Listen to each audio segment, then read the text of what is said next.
Was the Ultimate Warrior really 6'6"? Was he in fact only 5'10", as one of his former coaches said he was? And did his likely diagnosis of a motor neuron disease or ALS cause poor posture towards the end of his life? Hi, my name is Dr. Aziz. We've done a couple of videos on this channel regarding Ultimate Warrior, his health, his sad decline and his passing. Now just to round things off and on a slightly lighter note, we'll do a feature on what many wrestling fans are obsessed with. How big are these wrestlers really? And in particular, how tall was the Warrior? We'll start with all the official quotes we can find, including from Warrior himself, the architect who actually measured him, and his official measurement from the medical examiner in his autopsy. We'll then do some comparisons between Warrior and some other big guys, such as when he faced off with Arnold Schwarzenegger, The Undertaker and Hulk Hogan, and I'll finally give my estimate of how tall I think he is or was. And stay tuned to the end as we advise how much height you can expect to lose as you get older. So what's the earliest estimate we have regarding Warrior's height? Real name Jim Hellwig. Now there's a quote from his former high school coach Gary Pate, who mentioned that Jim was one of the smallest in the football team. Jim looked to be, at the time, 5'10" and 125 pounds. Obviously, this was at high school and while still in his growing phase. The quote from his high school coach actually fits in with Warrior's own quote of his own height, where he said, "When I graduated from high school, I was 5'10" and weighed 155 pounds. Now I'm 6'3", and depending on how long I've been on the road, I stay between 275 to 262 pounds. Interestingly, this was also his most commonly billed height by WWE, 6'3", sometimes even 6'2", which is a little odd as they are known to exaggerate heights and weights, but seemingly didn't in this case. Warrior himself once described himself as 6'4", around about 1991 or 92.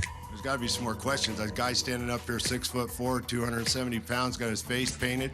Coming on to two people who actually measured the Warrior. The first is Ed Connors, a super humble guy who recruited, amongst others, Warrior and Sting onto the wrestling scene way back in the 1980s. Ed is on Instagram as the Gym Architect. When asked whether he measured Warrior, Ed responded, "I am an architect. I measure people. That is what I do." Jim was 6'3". The second person who measured the Warrior was Dr. Kevin Horn, the medical examiner who measured and listed Warrior's height during his autopsy as 73 inches or 6'1". If you haven't watched the detailed death reports I've done on the Warrior, I'll link them down below. It should be noted that the autopsy and associated measurements were carried out in the presence of other medical personnel and a detective present too. Regarding his height, as you may remember, the medical examiner said he was 73 inches and also 226 pounds. Some people had some difficulty accepting that, citing that, for example, in Tupac's autopsy report, it was also listed 6 foot back in 1996, whereas he was apparently around 5'9". I'm not sure what the reason for that was, but again, I can't imagine a medical examiner just plucking a number out of thin air, and if anything, weighing a dead body would be a lot trickier than measuring the vertical height. You have to remember the number one reason for doctors getting struck off, certainly in the UK, is dishonesty. So it's very difficult to imagine a group of doctors when they are cutting up and weighing the heart, the brain, carefully measuring everything to just randomly make up a number that is actually so easy to measure as the height. Also remember, probably because of the likely motor neuron disease, Warrior did not have good posture towards the end of his life, so probably didn't look as tall as he actually was. So from the two measured heights during Warrior's life, we have 6'3" at peak in his 20s and 6'1" measured at death. Coming on to estimates now, let's come on to some fellow Brits, because everyone knows we're a wholesome, trustworthy bunch. First, Rob Paul, super guy who runs the celebheights.com website, and he actually met the Warrior in 2008, I believe. He's got Warrior down as 6'1.5". Generally, I'd say Rob provides accurate estimates and tries to remain objective, although in this case, I think he is ignoring pretty trustworthy sources of information on Warrior's measured height. Additionally, there's a lack of peak height mentioned on the website. It's all a little bit vague as to which part of Warrior's life the 6'1.5" is referring to. A comparison I guess we can make was when someone called Vince Basil emailed Rob mentioning he measured Arnold as 6'1.5", and that is what Big Arnie's peak height is listed as. Rob, I know you'll be watching this at some point, so if you don't mind forgiving my atrocious Scottish accent, putting your wee Celtic top on and providing your comments down below, that'd be much appreciated. You'll never walk alone, my friend. Coming on to another super Brit, someone I'm proud to call my friend, Ben. He runs the Ultimate Warrior tribute page on Instagram. By the way, the best fan page on the entire internet galaxy, so be sure to follow that, and I'll provide a link down below. Ben met Warrior a couple of times, I believe, and certainly he has a picture of him here in 2008. I've talked to Ben recently, a serious conversation about a dead man's height. He mentioned I was 6'1", and at a guess, I'd say he, Warrior, was 6'1.5". He had good posture, especially in his upper body. Also, just to mention, most of the pictures used in this video, by the way, have been unearthed by Ben and posted with his permission, so again, super thanks to him. So let's compare Warrior with some fellow stars, and we'll start with his first wrestling partner, Sting.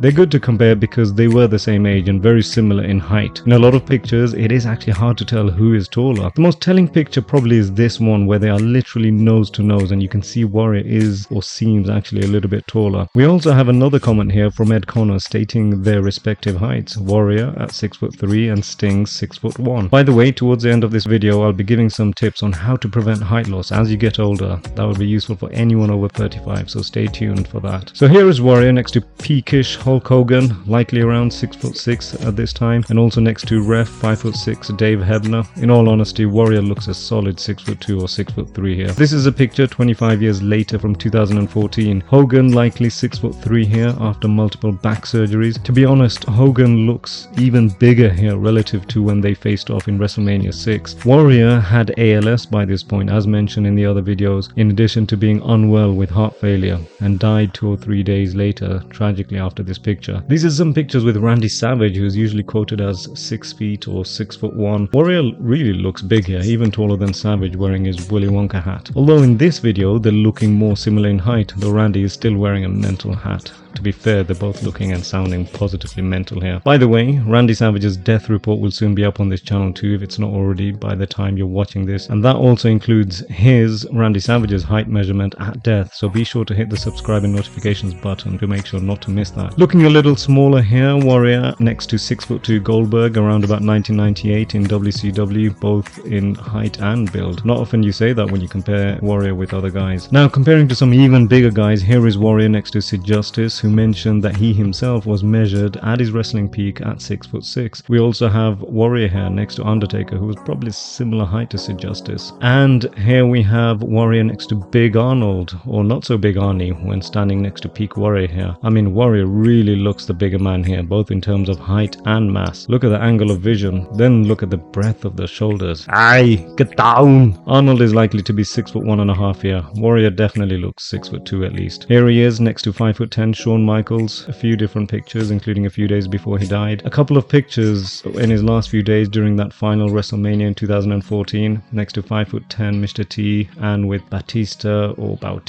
who is billed at 6'6", but really is probably around 6'2" or 6'3". So what's my estimate? I think Warrior was actually 6'3" at his peak, as measured by Ed Connors. Somehow this wasn't exaggerated by WWE, not sure why, and I think he was 6'1" towards the end, as measured by Dr. Horns in Warrior's autopsy. I think his ALS caused poor posture towards the end, as mentioned. But hey, I could be wrong. What's your estimate? Post it down below. So coming back to the original question at the start of the video, how much height can you expect to lose and how can you prevent it? Typically, after the age of 40, every 10 years you can expect to lose about 1 centimeter or half an inch. So between 40 and 70, we're talking about 1.5 inch loss. The best things you can do to prevent or at least minimize this includes regular exercise. But this shouldn't just be cardio, this should include weight training, as this improves and stimulates bone density. Also aim to have a well-balanced diet high in calcium. So anyway, I hope you enjoyed this slightly more light-hearted video, but a serious analysis nonetheless. What are your thoughts on how tall the Warrior was, peak and towards the end? And don't forget to hit the subscribe and notifications button for more interesting analysis coming up soon on this channel. Until next time, stay safe.